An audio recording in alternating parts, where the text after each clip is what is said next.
Kapag may bagyo, lindol o baha, madalas sinasabi resilient ang mga Pilipino. Pero teka lang, bakit ba paulit-ulit tayong bumabangon sa pare-parehong trahedya?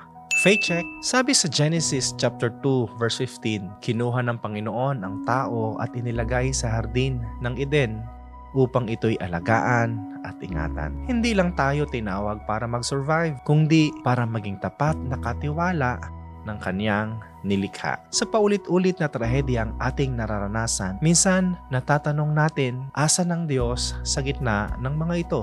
Una pa lamang kapatid, kasama na natin ang Diyos. Nilikha niya ang mundo na may kaayusan at kalikasan. Kapag sinisira natin ito, tiyak na meron itong epekto. Hindi ito dahil wala ang Diyos, kundi dahil pinili ng tao na lumayo sa kanyang layunin. Kaya hindi sapat ang resiliency. Dapat may resistance laban sa kasakiman na pumuputol ng puno, laban sa ganid na sumisira ng bundok, laban sa sistemang inuuna ang tubo kaysa buhay. Yes, we stand up after every disaster. Pero higit pa ron, we must stand against the causes behind it. Hindi ito simpleng natural lang, kundi bunga ng kapabayaan at kasalanan ng tao. So, bago tayo mag-celebrate ng resiliency, faith check muna.